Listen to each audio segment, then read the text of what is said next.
I'm walking down the street. I do want to say to Doni and many of you in this room that over a very long career in this city, all of you have helped me and my colleagues tell the truth and to try to tell.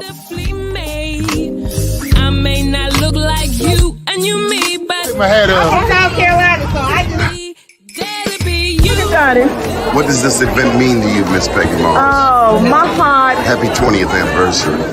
my heart is about loving up on my sisters. Do you know what it feels like to have your sisters in the room? Done. And dare to be different and unique. I'm gonna be the best me I can be by letting His glory shine through. I am beautiful, I am blessed, but not just what you see in the flesh. I'm free from people, free from myself. There's The doctor lived next door to the janitor to the reverend and the lawyer. We were together. Now we get so high and mighty that you create stress for your society because you don't like poor black folks either. That's a health problem. Get yourself together so I can stop being taking care of geriatric people and get back to pediatrics. I thank you, Doni, for all you've done. Let's keep doing it all the more. letting His glory shine through. Dare to be you, dare to be me, dare to be different and unique. I'm gonna be the best me I can be by letting His glory shine through. And I dare you, I dare you, I dare you to be you. Top of the morning to you. First name's Doni, last name's Glover. Entered the winning for the long haul, baby. All right. So today, folks, we're going to be talking with a lady that I've known since I've been involved with community activism. That goes back to 1994. Back around that time, Kurt Schmoke was the mayor, and somebody checking on me, Miss Danise. That was when Kurt Schmoke was the mayor, and we had a lot of activism going on here in Sandtown. Names like Margaret Ruffin come to mind. Names like Tina Thompson come to mind. I would later learn that former state senator Joan Carter Conway had done work over here in Sandtown long before I ever knew what was going on. And Joan Carter Conway, for those who don't know, is an icon in the state of Maryland. Let's see, who else was over here doing work? Malik Rahman, he did work here in Sandtown, in the particularly in the realm of returning citizens, long before I even had any clue about what a returning citizens advocate. And then over the years, others would come, including Brother Bay. Brother Bay helped me to clean up my block. Brother Bay came to the corner of Carrollton and Winchester and shut it down. They were selling heroin, cocaine, and crack on my block 22 years ago. But I can tell you that since Brother Bay came here, they've done nothing. So to discuss Sandtown and also the city of Baltimore, including the Schmoke administration, we're going to bring up Danise Jones Dorsey, but she also is running Share Baltimore. Good morning, Miss Danise. How you doing? Good morning, Doni, and good morning to all of your listeners. It is a blessed day, and I am glad to be here. And Doni, I have to tell you, the promo that you had just played to lead into the show made my heart soar, because the story that I want to talk about today is the story of a people who can rise from the ashes. And we do this every day without any attention. We do this because we love our city. More importantly, we love our people. We love ourselves. Thank you for having me this morning. Yes, ma'am. Dr. Zolikoff has said in the opening of the one you just mentioned, the promo, that we don't like poor Black people. Did you catch that part? I did catch that part, but I'm not sure if it's we don't like poor Black people more than we are afraid that we may become quote unquote poor and therefore we run away from ourselves. But Donnie, the story that I want to talk about today is again how as a people we come together collectively, pull together our collective gifts, strength, and courage to move our community forward. You know, when you talked about Ellsworth Bay and moving drug dealers off of the corner, that was courage. But that was also Brother Bay's belief in his people that this isn't what you want to do, and you don't want to do this in your community. And you gave the testimony that those brothers and sisters said, you're right, and haven't shown up for 20 years. Let me talk about, if I may, the most amazing thing that is happening in Baltimore City right now around housing. This is not the whole answer, but it is an amazing tool that is being manifested in Baltimore, and it's called the Community Land Trust, where the community shares in the control of the land. And if you will indulge me, I'd like to step back a moment. We know as a people, as a human people, land equals power. It's just that simple. Europeans left their homelands in quest for one thing: land that they could control. Serfs, ex-convicts, adventurers left Europe in search of land that they could control. The key word here, or the C, is controlling your land.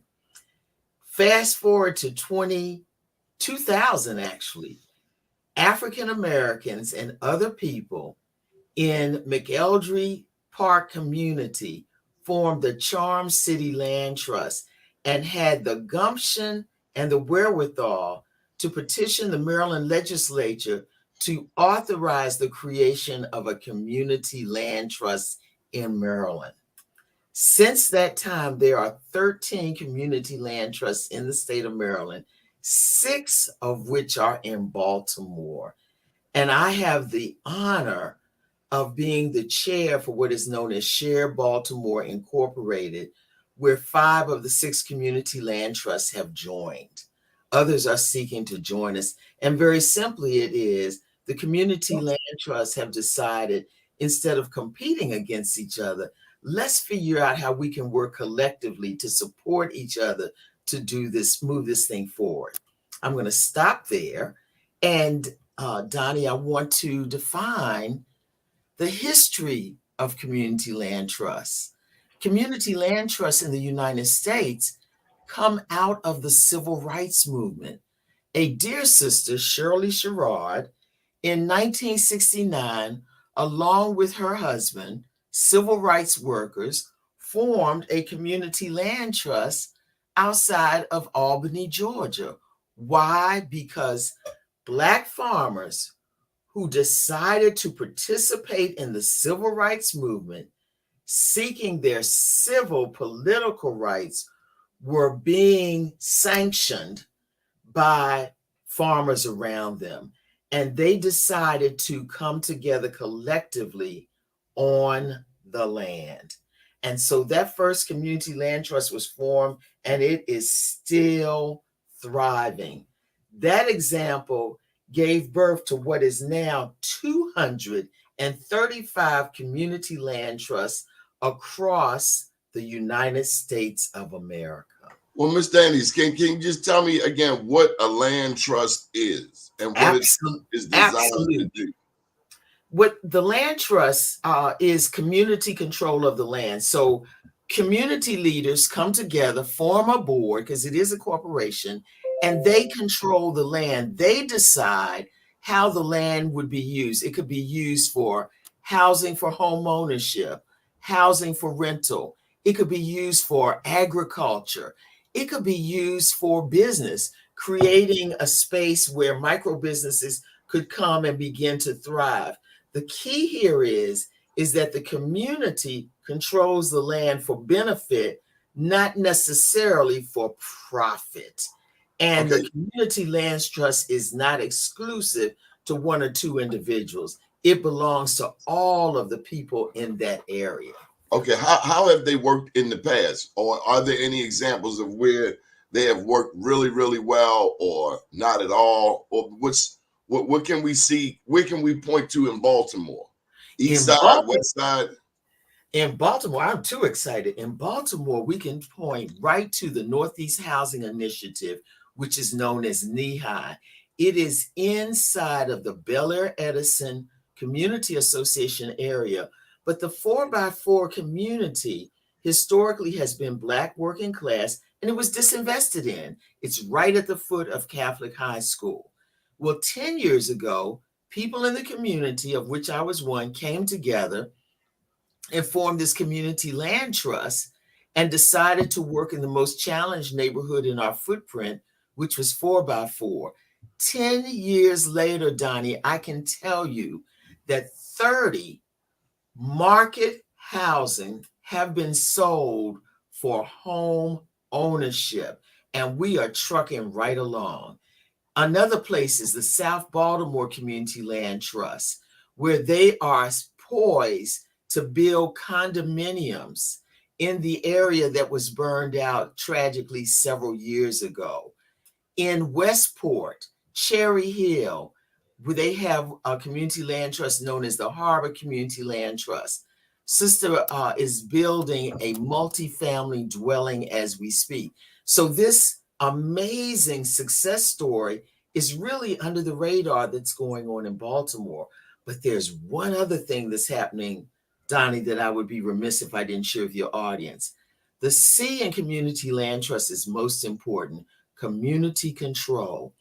In order to fund the community land trust, the community came together and they passed a charter amendment that created the Affordable Housing Trust Fund and found a way to create this fund without any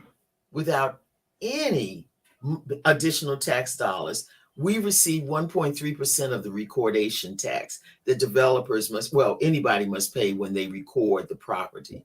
Right now, that fund has $50 million in it, Donnie. The community land trust portion is 39% of whatever is raised. And right now, there's $7.5 million on the street that the community land trusts have received. What's so exciting for me is the commission that manages this. And Donnie, you in particular, as a community organizer and activist, would love this. The commissioners are made up of just straight old-fashioned grassroots folks. They are learning and manifesting their control of this commission and are working as true partners with DHCD. I love it. I love it. I love it. I love it. I love it. Ms. Danise, you seem to have some type of fan club on here. I mean, you got Darius Hall here. He talking about you. You got Michael Randolph on here talking about you. What you bring, your own built-in? They remember you from Sandtown, you think? Well, this is what I think, Donnie. And first of all, thank you to all who are sending such kind words. I have been a grassroots community organizer. The truth I thought you were an English teacher, Miss Danise Jones Dorsey. Never an English teacher, always articulate, but have been a community organizer since 1964. And as a result, I've been blessed to cross the paths of many community people. What you were hanging with Malcolm X? What was you doing in 64? In 64, now I have to tell you, although I'm 71 years old, I was a child. But in 64, as a part of the civil rights movement, I was totally taken with what was going on in the country and was actually active in my community, which was Glenarden. And I was around people like Decatur Trotter, Tony Fletcher, Mr. Herbert Flowers, Decatur Trotter, was that in Atlanta? Decatur Trotter here in the state of Maryland. Baltimore? In the state of Maryland, in Glenarden, who hails from Lorton Prison. Okay. He hailed from Lorton Prison, worked with our brothers there who knew they shouldn't have been in prison. And as a community activist, he became one of the first African-American state senators from Prince George's County. These are the men who mentored me. And as a result of this work, and my dearest friend who just transitioned, Senator Tommy Broadwater, involved me and other interested youth in political action. As a result, I met people and worked for people like Marion Barry, Mayor for life. Mayor for life. It's a beautiful. Yes, indeed. And I loved life. Marion. Loved him. But Marion came to us. Why did you love Mayor for Life? I loved Mayor for Life for several reasons. One, this brother had great insight. He was very clear, but most importantly, he was very courageous. He saw a barrier and said, well, what can we do to remove the barrier? And he moved it. And I believe that came from his experiences with SNCC. So as a result of his For those who don't know what SNCC is, Student Nonviolent Coordinating Committee, which was an aspect of the civil rights movement where we youth organized ourselves to become active in this movement. And in fact, it was the youth who provided the street power, the foot power. We were at the lunch counters. We were the ones who rode the buses. We were the ones who faced the dogs. We were the ones that spoke truth to power, probably because as being a youth, you see yourself as you see yourself as, what's the word, Donnie? That you can't be destroyed. Impenetrable, indomitable. Exactly. Thank you. Immortal. Yes, thank you. Thank you so much. Do you remember Willie Ricks, aka Mukasa? I do. And we honored Mukasa down in Atlanta recently. Oh no! As a matter of fact, Mukasa was in Baltimore a couple of years ago. Oh, right there in Church Square. I don't know who brought him to Baltimore, but I have the dearest picture of myself, Charlie Duggar, and Mukasa. They had never met before, and they both have been mentors in stages in my life, and it was the grandest time ever. Tell me about Malik Rahman. Oh, Donnie. I don't play fair, do I? You don't, but here's the story.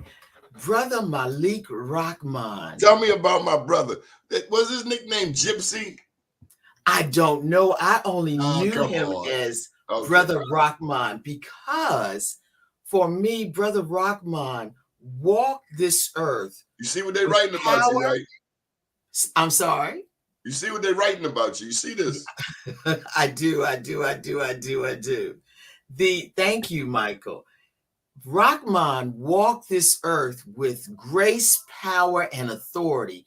And as you know, Donnie, as a mother of two sons, married, now the widow of an amazing man, I affirm our brothers. I believe that our community moves forward when the Black man is in his rightful place of leadership. Malik was one of many brothers that I knew or have known who exemplified that. And Malik, again, walked this earth, connected with people at the most sensitive level, organized and mobilized people to do what we needed to do to liberate ourselves. I loved this brother. And what's interesting is Malik and dear brother Anis Rahim, both of these brothers were who I worked with on the streets of Baltimore, just organizing our people. Yes. What was Anis's other what they call slave name? I have no idea, dear brother. I don't connect to the slave names. I'm sorry. All I know is who they are. He always had a trench coat, right? Say again? He always had a trench coat and he had like almost a limp. No, let me just say this. This brother, Anis Rahim, He worked with politicians, right? he worked with elected officials. He He could worked with Vernon mobilize and Jones. organize the community. He But worked let with me tell you Vernon what he Jones. also did. Say again. He worked with Vernon Jones. What he also did, I'm not sure about that. I do know he worked with Carl Stokes, but let me share with you what Rahim also did. He was so clear, way ahead of the curve about mental health challenges, and began to organize to ensure that our people received what they needed way before it was vogue. Tell me about Kurt Schmoke. Oh my, have mercy, my boss, Mayor Schmoke. Mayor Schmoke, as you all know. So where Marion Barry was a prominent figure at that particular time, so was Kurt Schmoke. What was contrast them for me? I mean, Kurt Schmoke, Rhodes Scholar, Oxford, but Marion Barry, Atlanta University, HBCUs, hung out with Dr. King. Let me share with you what the difference was. The difference was their sensitivity to their political environment. Marion became mayor after an amazing movement for self-determination for the city of Washington. Marion was only the second elected mayor for the city of Washington. So there was this amazing fervor in Washington for self-determination, and Marion had a mandate, a support of people who wanted to move in this new vein. So they've had a black mayor ever since. Correct.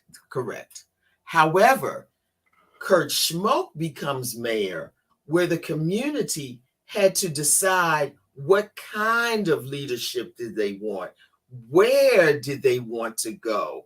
So there was a dichotomy of organized machine politics moving into the reality of a new frontier. And how do you make that transition? Regrettably, Mayor Kurt Schmoke also becomes mayor at a time when the country is in a recession. So Kurt Schmoke's challenge, as I saw it, was how do you keep faith with your community that's expecting you to move us economically? Because the bottom line was with politics is really making an economic shift without any loss, without any sanctions against the people who look just like you. So I found Kurt Schmoke to be a deep thinker. I found him to be very creative. But what I also found, and I will love him to the day I transition, he was a risk taker and very courageous, and risk in a different kind of way. So his environment was, how do I go into the boardrooms, the sanctions of power, and take risk in that environment? Whereas Marion had to take risk in a different environment, which was at that point, and in your face, we going to do this kind of risk taking. Both of them, I think, were good for the cities that they presided over based on the configuration of those cities, the values and attitudes and realities that they encountered. As a result of that, one of the things, Donnie, that we worked on, as Michael indicated, was the empowerment zone. And what was key about this is, for those that don't know, that was $100 million to Baltimore, but also other cities. I want to say Atlanta, Chicago, New York. Nope. It was Atlanta, Baltimore, Camden, as an example. And it was $100 million, and it was a competitive grant. And Donnie, you were a part of that, because Kurt Schmoke's position was the community had to have the input into what it is that we wanted to do.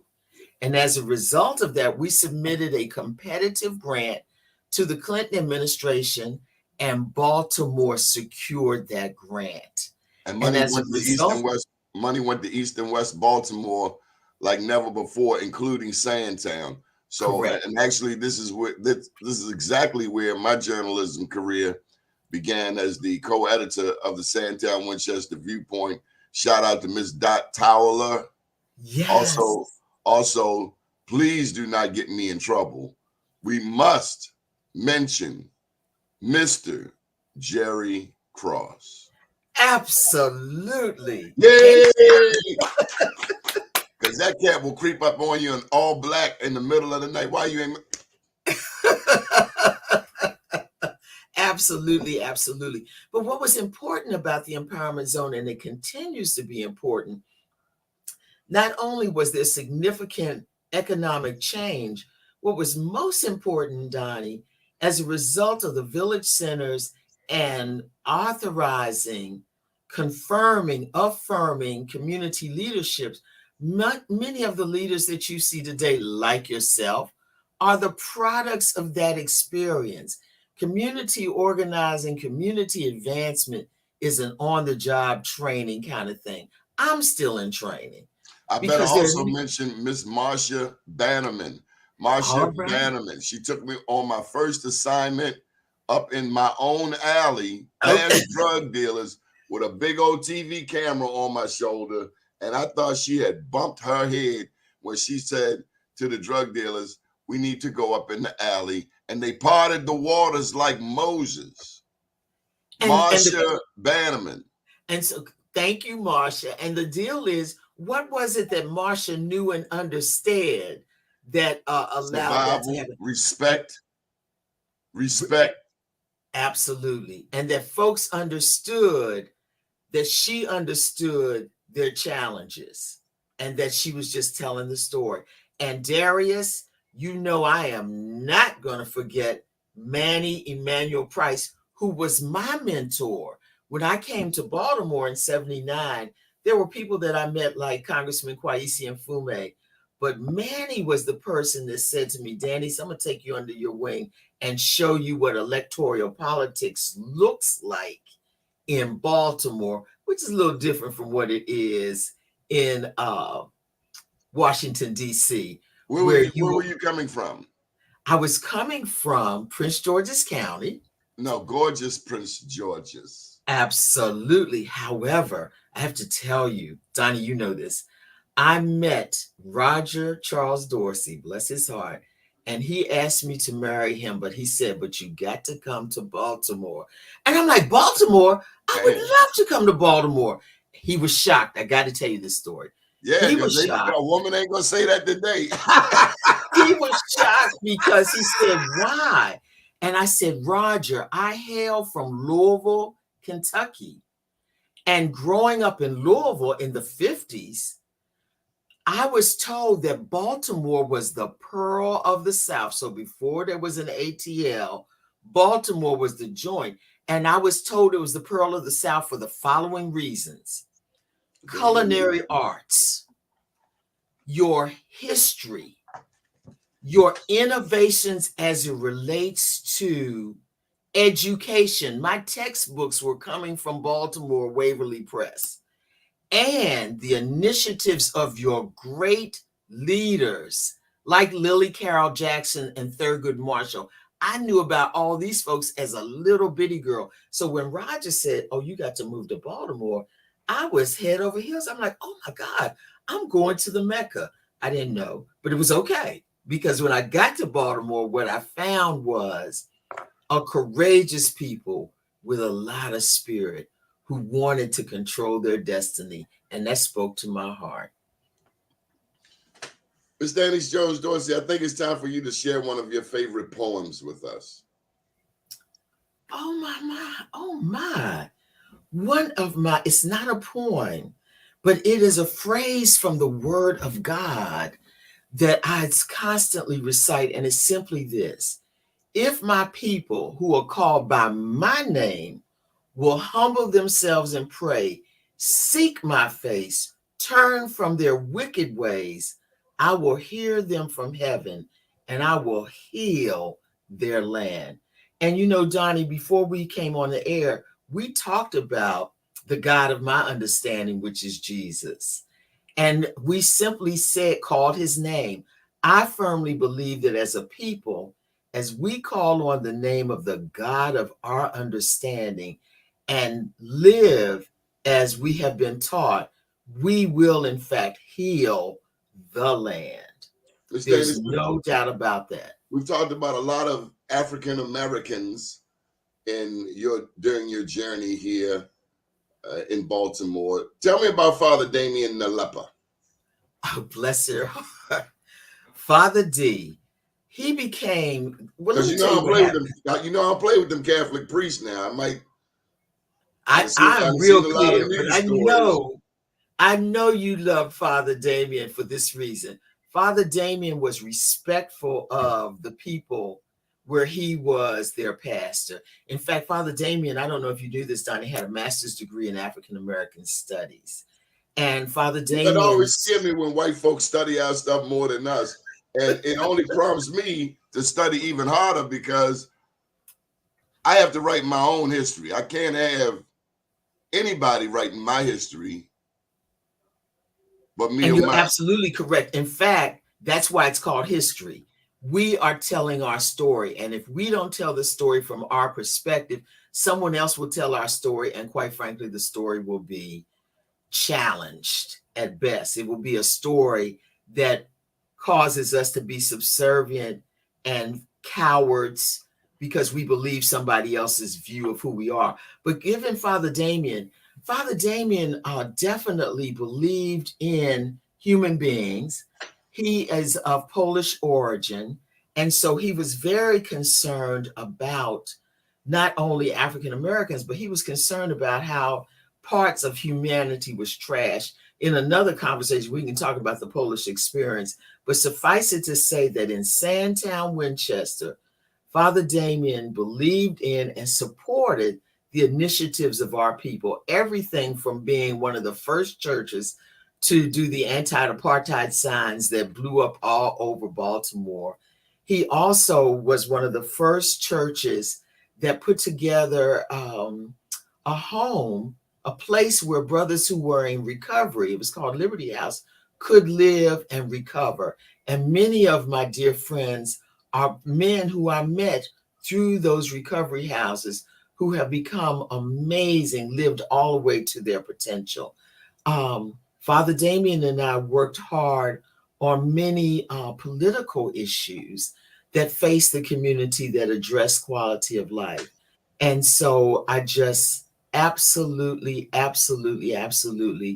thank God for his experience and his ministry in Baltimore. One other thing that I do want to share with you, Donnie, you may not know, he took the name Damien Nalepa. That was not his given name, but he took the name Damien Nalepa because Damien was a person who decided to work among the lepers in Hawaii.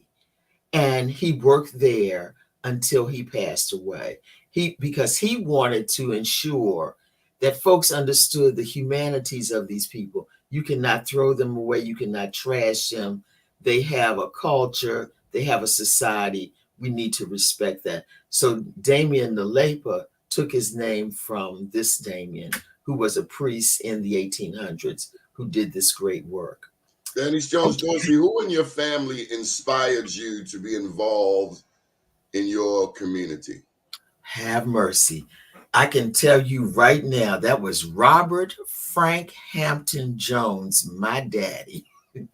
My father. He had four names. He had four names. He must have been, I mean, you needed somebody special to spark plug you, huh?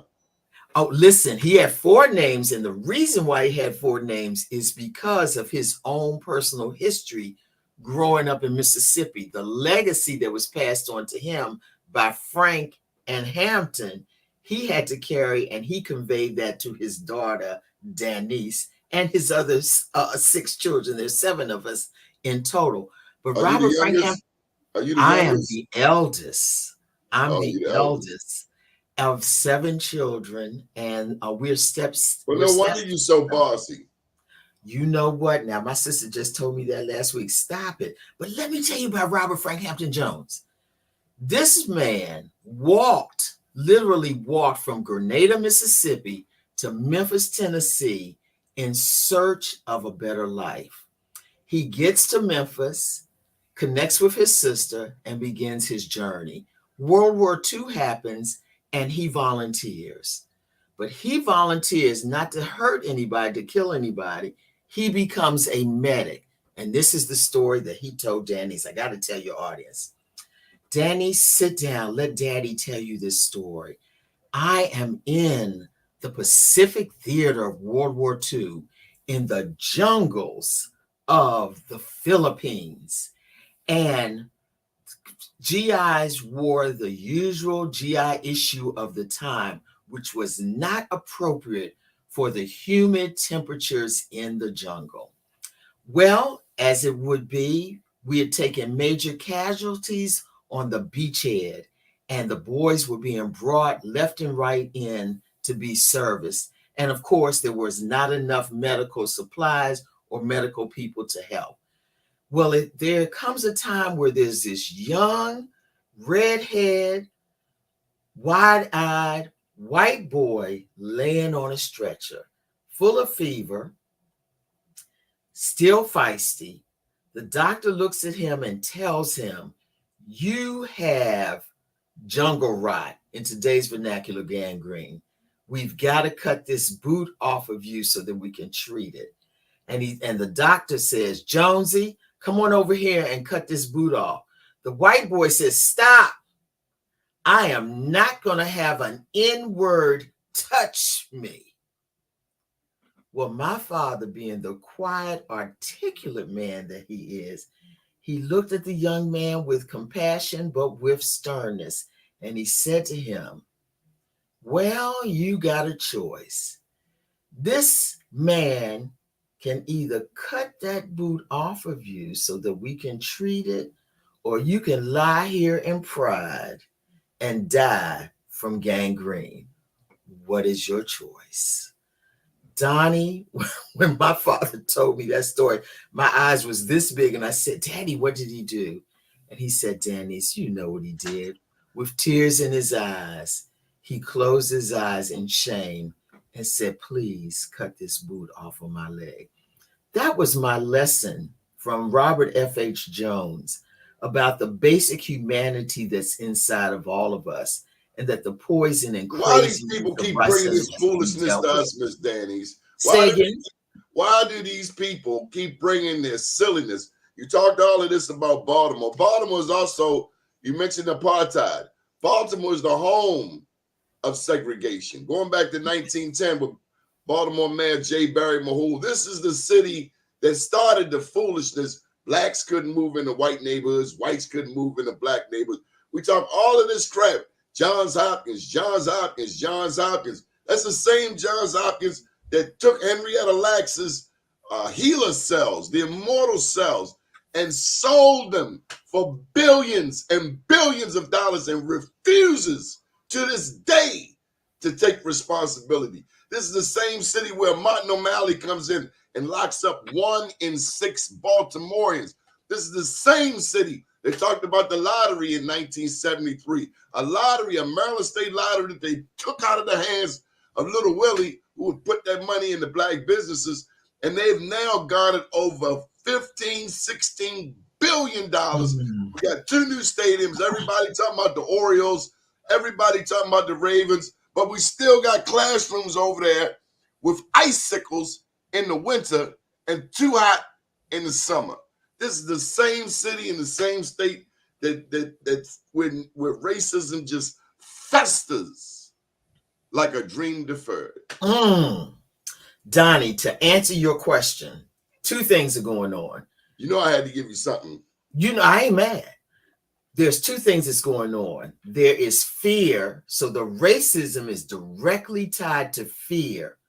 But the fear is generated to control the economy, because the other part of your conversation, which was major, is how do I control the economy in such a way that I become wealthier, wealthier, and wealthier. And in order to control the economy, not only are you doing black people, but you've got to create fear in white people that they, without realizing it, give up their own control of their own economy. So let me go Okay, here. well, let's talk about that for a second. Miss Danny, since Freddie Gray, since 2015, everything in Sandtown has changed. We now have the poorest white people I've ever seen in my life. Like In they talk about Sandtown. black people in the Mississippi Delta, like West Virginia. We see them in our alley. And despite their condition, eating off the ground, they still have the audacity to say the N-word. You eating out of people's trash cans, and you're going to still have the audacity like that white boy with the gangrene? Here's what's happening, Donnie, but I want to go in. It is mind-blowing. It is mind-blowing, but that's a sight game. Let me go to another place. I want to show this economy stuff. Shepherd on and talk trash to me. Okay, because let me go to this economy stuff, because this is where I started when I started talking about the Community Land Trust. Let me tell you what my research told me, and as I prepared for this show, because Donnie, you are a deep interviewer, and I didn't know which way you were going to come. Let's talk about housing. Let's talk about why those white people are even in Sandtown. Let's talk about housing. Do you know, especially after our community gets demonized in the news day after day after day? I'm glad that they finally left the squeegee kids alone, because Brandon, your fellow Aries, has done a marvelous job servicing the squeegee kids. You don't even hear about them anymore.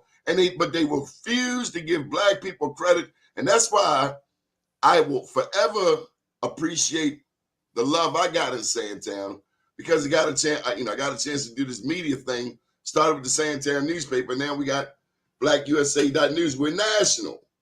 We've been international, but we're national now. I love it. Love it. So let's talk about housing for a moment. I'm going to go back there, Don. I defer to you. Here's the trick bag that white people are in. In Baltimore City, Baltimore County, a 2-bedroom apartment as of last night averages $1,415 per month plus utilities. $1,415 a month plus utilities. So if you're going to move into an apartment, Donnie, anywhere in Baltimore City or Baltimore County, you must meet 5 criteria.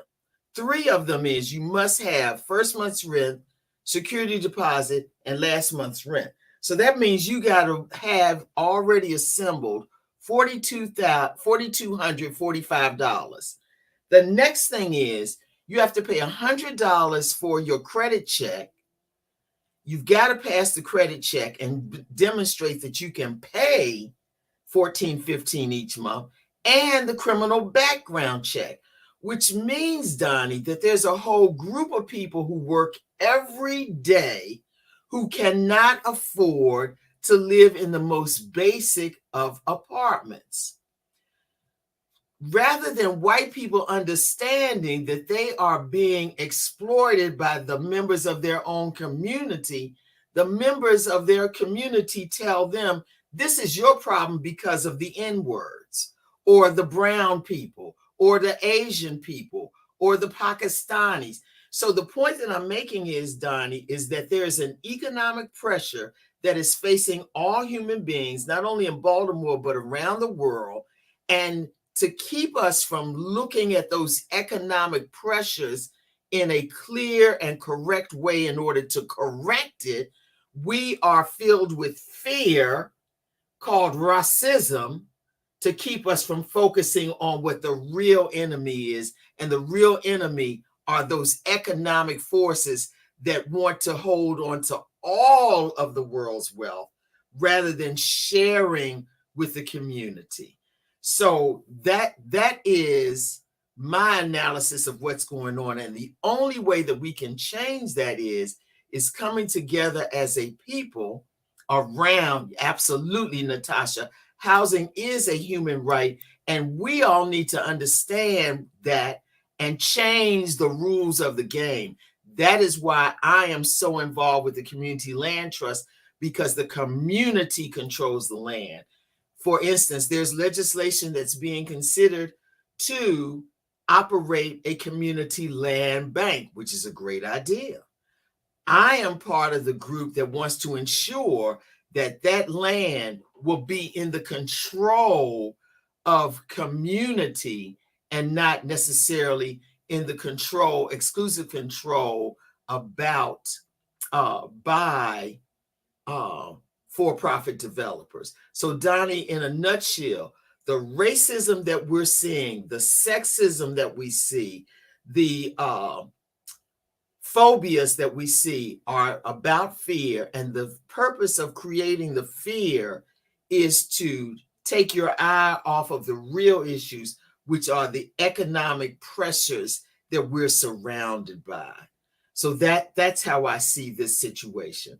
Donnie, I'm so sorry I got on my platform, but one other thing. We knew regarding housing. We knew this was going to happen. Regarding housing, one last thing. The average earnings in Central Maryland is $54,124, the average household income. Donnie, we know that owning a home is your pathway to wealth. Okay, it's a pathway. It's not the ultimate, but it's a pathway. With that amount of money, you can only purchase a house that's valued at $162,372. Where can you buy that house? So it doesn't exist. The price points for these homes, okay, Mike, I look forward to talking with you. The price points for those homes are at $250 to $350 now. So what that does is that forces that household to be in this rental market that I was just talking about that is insane. So again, the Community Land Trust is a strategy to help working people own their home. It is shared equity, so they don't own the whole house yet. But what that means is they're on their way, and we get them out of that rental madness that is going on. Ms. Danise, let's put some contact information up for those. I must tell you, Ms. Danise, this has been the most exuberant show. How do you want people to contact you? I still say that you are the quintessential English teacher. I can still picture you around the mid 1990s, standing in what's the name? Pauline Fauntleroy Park, articulating on a Saturday morning the ins and outs of public service. Well, let me just say this. I am clear and concrete. And this is how you can reach me. It's real simple. I'm just a little old lady wanting to do good. You can reach me via my email address, DANISE1@verizon.net. I can assure you that I will reply to your email in about 24 hours. Tell me about your two favorite Geminis. We're going to start with the lady. Her name is Diane Bell McCoy. Have mercy. That is my best friend. And I have to tell you, she and I met when we were little girls, and we would talk on the telephone with the extension cord in the bed under our covers, because we were not supposed to be on the telephone. And we talked and debated about the world that we wanted to be a part of creating. We still are doing that. And I just love her creativity, her intellect, her commitment, and her courage. So that's Diane Bell McCoy. Now, who's the other Gemini? The other Gemini is Kevin Scott of Benedetto Haberdashery. Kevin Scott, bless his heart. That is my son, my SUN. Kevin is a brother who, first of all, he's the sharpest cat in Baltimore. Without a doubt. Let's just get that off the table. And he's international. He is a business person. Baby. Yes, he is. He is a business person. He's international. But Kevin is a brother who pulled himself up from his bootstraps. He had excellent examples from his parents, particularly his dear mom, who left us a few short months ago. And Kevin believes in moving this community forward. So I just love him. And again, I love his poise. I love his OG manner, but I also Donnie, love his creative. Donnie, hey, Don. Yes, indeedy. Absolutely. So he and his wife, Jody Davis, they have to put together a development corporation, Progressive Development, and they're Hey, working with Don. folks to develop their neighborhoods and to make development palatable, tactile, demystifying it. So that's my other favorite Gemini. But you left you out. You're not a Gemini, but you know you my baby too. I'm a Cancerian, just after the Geminis. I know you are. The Geminis. We were in the womb almost the same amount of time. Some famous Geminis: Tupac, Biggie Smalls, Patti LaBelle, Prince. A lot of musical icons. Roger Dorsey, the man I married. Absolutely. But Donnie, Kendrick Lamar. We gonna be all right. You don't know about Kendrick Lamar, do you? Yes, I do. You do. I do. But Donnie, let me just say this in closing. Audience, you all probably already know about Donnie and his exuberance, but I have loved this young brother who took me to the stage now. He didn't just accept what I had to offer. He challenged me. He wanted to know. He wanted to understand. Have you considered this? That kind of inquisitive mind, constantly seeking truth, that's a major part of our community as well. Donnie, I'm not surprised that this program is Emmy nominated. Thank you for all that you do to educate our people, because unless we know the truth, we cannot set ourselves free. Thank you, audience. We read in the papers and hear on the air of killing and stealing and crime everywhere. We sigh and we say as we notice the trend. This younger generation, oh, where will it end? But can we be sure that it's their fault alone? Are we less guilty who place in their way so many things that lead them astray? Too much money, too much idle time, too many movies of passion and crime, too many books not fit to be read, too much evil in what they hear said, too many children in carriage to roam, too many parents who won't stay at home. Kids don't write the movies, they don't write the books, they don't paint gay pictures of gangsters and crooks, they don't make the liquor, they don't make the laws, they don't make the cars, they don't make the bars, they don't make the drugs that muddle the brain. That's all done by older folk, greedy for gain. Delinquent teenagers, oh, how we condemn.